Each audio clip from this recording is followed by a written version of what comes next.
さんこんにちは。メイクアップアーティストのみさきです。本日はショート動画の方でたくさんリクエストをいただいていたルックのリクリエーションという形でフルメイクを紹介していこうと思います。気になる方はぜひ最後までご視聴お願いします。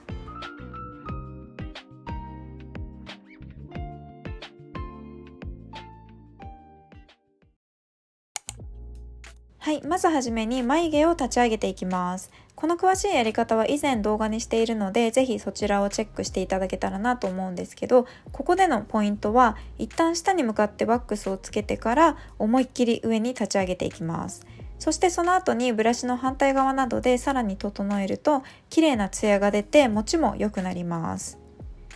そしたらリキッドタイプの眉ペンシルを使って足りないところの毛を一本一本足していきます。ちなみにこのペンシルはシーインで3、4ドルぐらいだったかなと思います。そうするとこんな感じで一気に海外風な立ち上げ眉毛が完成しました。そしたら次にベースメイクをやっていきます。まずはプライマー。今日は私の大好きなボビーブラウンのものを使っていきます。で、基本的に下地はブラシやスポンジではなく指で伸ばすことで密着度がアップします。そして次にコンシーラーを使ってシミを消していきます。で、私肌を褒められることが多いんですけど、しっかりねシミも着々と増えてきてます。シミを隠すにはこういう練りタイプのコンシーラーをファンデの前に仕込みます。そうするとこんな感じで厚塗り感は出ないんですけど、しっかりとシミを隠すことができます。ちなみにニキビ跡とかも同じやり方で隠すことができます。はい、そしたらその上からファンデを乗っけていきます。で、いきなり肌にファンデをつけてしまうとさっきのせたコンシーラーが剥げてしまう可能性があるので、まずはスポンジにつけてから肌に優しく叩いていきます。で、今日はリキッドファンデーションを使ったんですけど、クッションファンデの場合でも大丈夫です。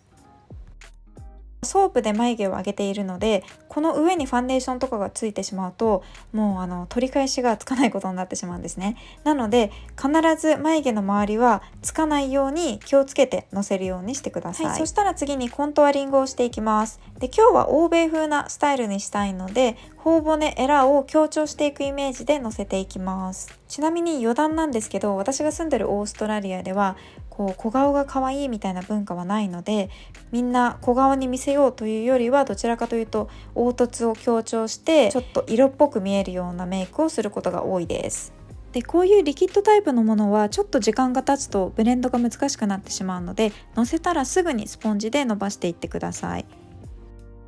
ちなみにこのスポンジは最初に使ったものと同じで OK です。で、ノーズコントゥアはちょっとスポンジでブレンドしていくのが難しいかなと思うので、ブラシを使ってラインを作っていきます。はい、そしたらリキッドチークをのせていきます。で、頬骨の上にのせたらちょっと上にリフトアップするようなイメージでブレンドしていきます。結構チークののせる位置でメイク全体のイメージが変わってくるんですね。なので同じ色を使っていてもその日のファッションとかオケージョンに合わせて入れる位置を変えるだけでもかなりレパートリーが増えるんじゃないかなと思います。はい、そしたらパウダーでセットしていきます。で、私の動画を見てくださってる方はもしかしたらいやもうショート動画で見てこれやってるよっていう方も多いんじゃないかなとは思うんですけど、濡れたスポンジでパウダーをつけることによって本当に崩れないですよね。皆さん結構そういう声もコメントでいただいたので、割と実践しやすいやり方かなと思うので、ぜひ皆さんやってみてください。で、こんな感じで陶器肌ができました。つるんとしてますよね。はい、そしたらパウダーチークを使ってさらに色味を足していきます。で、この段階で私はやっちゃったんですけど、もし調整が難しかったらアイメイクとか全て終わった後にもう一度バランスを見て整えるっていうのでもいいと思います。で、今日はシルバーのキラキラしたアクセサリーをつけていくので、それに合わせてちょっとダイヤモンドっぽいようなハイライトを選びました。そして今日はこちらのカラコンを使っていきます。で、アイシャドウなんですけど、まずはまぶた全体に色をのせていきます。で、すいません、アイシャドウの本体を撮影するの忘れてしまったんですけど、こちらを使用しました。そしてその上にシルバーのラメをのせていきます。で、ラメやグリッターはブラシで乗っけてしまうと顔中がキラッキラになってしまうので、指で押さえつけるイメージでのせると綺麗にのせることができます。持ちも良くなります。はい、そしたらこんな感じで仕上がりました。そしたら次にアイライナーをやっていきます。今日はキャンメイクのもので、まずまつげの際を埋めていきます。で、この時に目尻のラインは引かずに先にまつげをやっていきます。